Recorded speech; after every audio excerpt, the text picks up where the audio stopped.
Assalamualaikum warahmatullahi wabarakatuh. Di sini kami dari kelompok 12 akan mempresentasikan materi psikologi sosial dengan judul ketertarikan antar manusia. Baiklah, di sini saya akan menjelaskan materi yang pertama, yaitu definisi ketertarikan antar manusia. Nah, ketertarikan antar manusia merupakan suatu kebutuhan untuk mendekatkan diri kepada orang lain.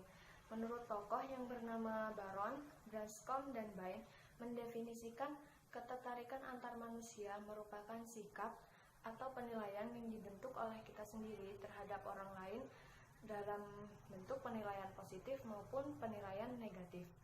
Jadi misalkan saya dengan si A, saya membentuk penilaian terhadap si A bahwa si A itu orangnya baik dan tidak pemarah dan juga suka membantu. Jadi saya merasa tertarik dengan si A. Itu merupakan bentuk penilaian positif. Sedangkan kalau penilaian negatif, misalkan saya dengan si B. Si B ini menurut saya orangnya pemarah dan tidak suka menolong dan suka berkata kasar dan lain-lainnya. Nah, penilaian yang dibentuk oleh saya berupa penilaian negatif. Jadi intinya dalam ketertarikan antar manusia itu terdapat dua aspek penilaian yang dibentuk oleh individu itu sendiri berupa penilaian positif dan penilaian negatif. Nah, seperti itu. Nah, lalu terdapat beberapa penentu dari ketertarikan antar manusia itu sendiri. Yang pertama yaitu kesamaan. Yang kedua, kedekatan, lalu keakraban, lalu daya tarik fisik. Yang terakhir yaitu kemampuan. Di sini saya akan menjelaskan tentang teori ketertarikan. Teori ketertarikan itu dibagi menjadi 3, yaitu yang pertama teori kognitif, dan yang kedua teori penguatan, dan yang ketiga teori interaksionis. Teori kognitif ini menekankan pada proses berpikir sebagai dasar yang menentukan semua tingkah laku manusia. Manusia dipandang sebagai suatu akal pikiran yang mencoba memecahkan masalah yang kompleks di sekitar kita dengan cara yang rasional. Tingkah laku sosial dipandang sebagai suatu hasil atau akibat dari proses akal.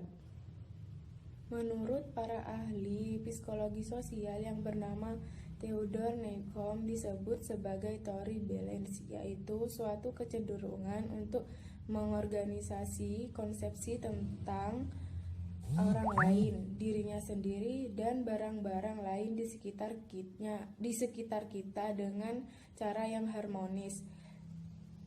Hubungan yang pasti adalah lebih memuaskan daripada yang lain. Jika seorang menyukai lainnya dan jika mereka keduanya saling menyukai, dapatlah dikatakan bahwa hubungan itu mencerminkan adanya hubungan yang seimbang. Hubungan antar pribadi yang baik ditandai dengan adanya persetujuan dasar dan kesamaan pandangan tentang orang lain, tempat, atau benda. Dengan kata lain, ketertarikan kepada orang lain mungkin secara sederhana apakah Anda atau dia setuju untuk suka dan tidak sesuka, seperti itu. Dan sebaliknya, jika hubungan yang paling tidak memuaskan, kata Newcomb ini adalah kurangnya keseimbangan antara persetujuan dan apabila mereka tidak menyukai tidak seimbang.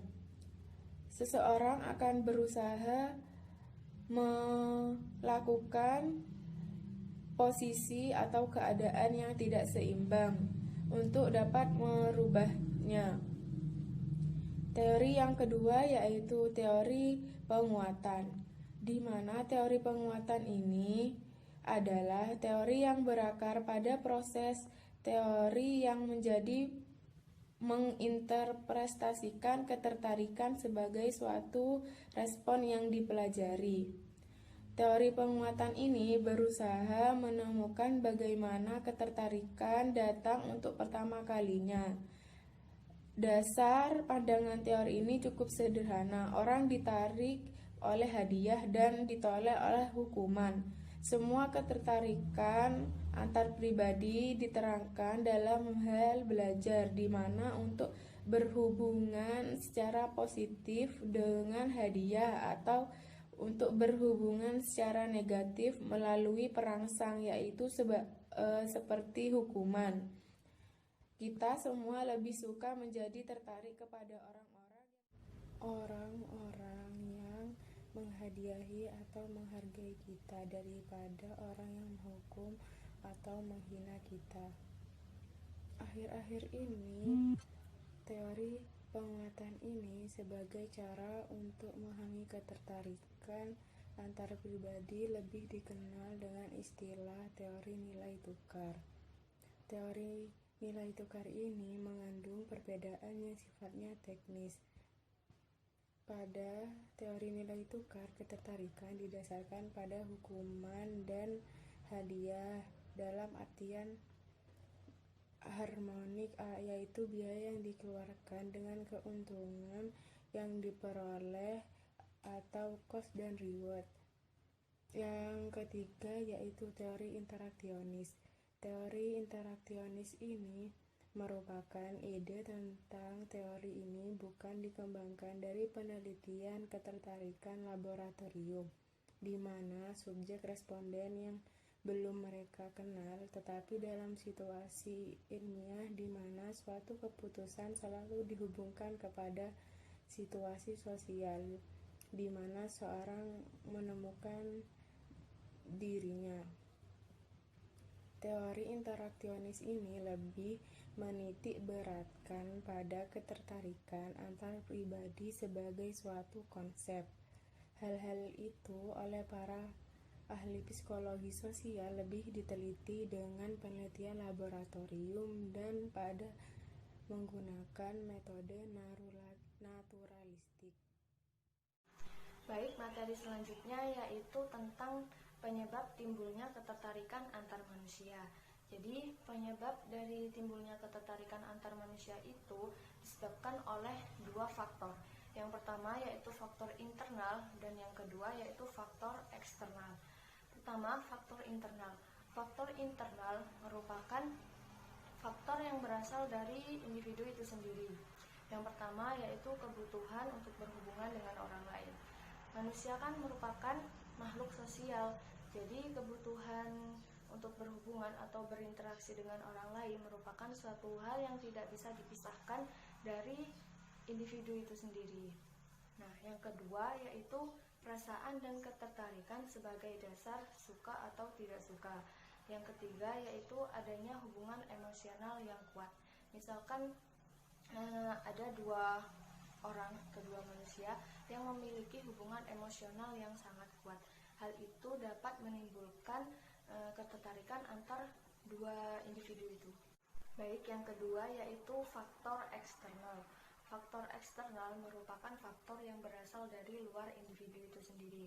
Yang pertama yaitu kedekatan fisik. Yang kedua yaitu ketertarikan fisik. Ketertarikan fisik misalkan si A memiliki fisik yang sempurna sehingga enak untuk dipandang, dan hal itu dapat menimbulkan ketertarikan bagi orang lain. Yang ketiga yaitu kemampuan. Nah, kemampuan ini misalkan si B memiliki kemampuan tertentu dalam bidang tertentu, sehingga kemampuannya ini mengakibatkan ketertarikan bagi orang lain. Yang selanjutnya yaitu ketertarikan melalui penampilan. Nah, penampilan yang baik, penampilan yang menarik juga dapat menimbulkan ketertarikan antar manusia. Yang selanjutnya ketertarikan melalui kesamaan. Misalkan kesamaan dalam hal tujuan, kesamaan dalam hal berpikir. Nah, seperti itu juga dapat menimbulkan ketertarikan antar manusia. Yang selanjutnya yaitu pembukaan diri. Seseorang yang terbuka terhadap orang lain, maka orang tersebut akan banyak disukai oleh orang lain. Berbeda dengan orang yang tertutup, maka dia biasanya kurang disenangi oleh orang lain karena ketertutupannya ini. Untuk materi yang selanjutnya yang akan saya jelaskan yaitu tentang tertarik dan cinta. Nah, untuk materi yang selanjutnya yaitu tentang tertarik. Orang yang saling bertemu atau sering melakukan interaksi, mereka akan lebih memiliki rasa tertarik daripada orang yang tidak pernah bertemu atau tidak pernah berinteraksi sama sekali. Nah, jadi rasa tertarik ini muncul karena adanya saling bertemu antara satu sama lain atau saling berinteraksi antara satu sama lainnya. Nah, misalkan contohnya tuh seperti perkawinan. Banyak terjadi perkawinan itu antara orang yang saling berdekatan tempat tinggal atau orang yang saling bertemu. Misalkan seperti teman kerja, teman sekolah, teman bermain, ataupun itu tetangga. Materi yang selanjutnya yaitu tentang cinta. Apa sih itu cinta? Cinta ini bersumber dari ungkapan perasaan yang didukung oleh unsur kasa yang berupa tingkah laku dan pertimbangan dengan akal yang menimbulkan rasa tanggung jawab. Nah, cinta ini merupakan salah satu bentuk terpenting dari ketertarikan antar pribadi. Pada umumnya, cinta ini melibatkan antara dua orang yang berbeda jenis kelamin, yaitu pria dan wanita. Cinta ini bila dirumuskan secara sederhana merupakan perasaan kasih sayang, kemesraan, belas kasihan, dan pengabdian yang diungkapkan dengan tingkah laku yang bertanggung jawab. Nah, cinta ini memiliki 4 elemen penting, yaitu kepercayaan, yang kedua yaitu pengertian, yang ketiga yaitu kerjasama, yang keempat yaitu pernyataan kasih sayang. Nah, elemen yang pertama yaitu kepercayaan. Saling percaya ini merupakan salah satu elemen perwujudan cinta. Kedua belah pihak harus selalu menjaga agar apa yang dilakukan maupun yang dikatakan menimbulkan kepercayaan pada pasangannya. Nah, misalkan dalam satu pasangan tidak memiliki kepercayaan antara satu sama lain, maka suatu hubungan tersebut tidak akan berjalan dengan lancar. Dan elemen yang kedua yaitu pengertian. Orang dikatakan saling mencintai apabila keduanya bersedia memberikan saling pengertiannya. Nah, saling pengertian tersebut memiliki arti luas, yaitu mengerti kepada hal-hal yang disukai oleh lawan jenisnya dan mengerti kepada hal-hal yang tidak disukai oleh lawan jenisnya. Dan yang ketiga yaitu kerjasama.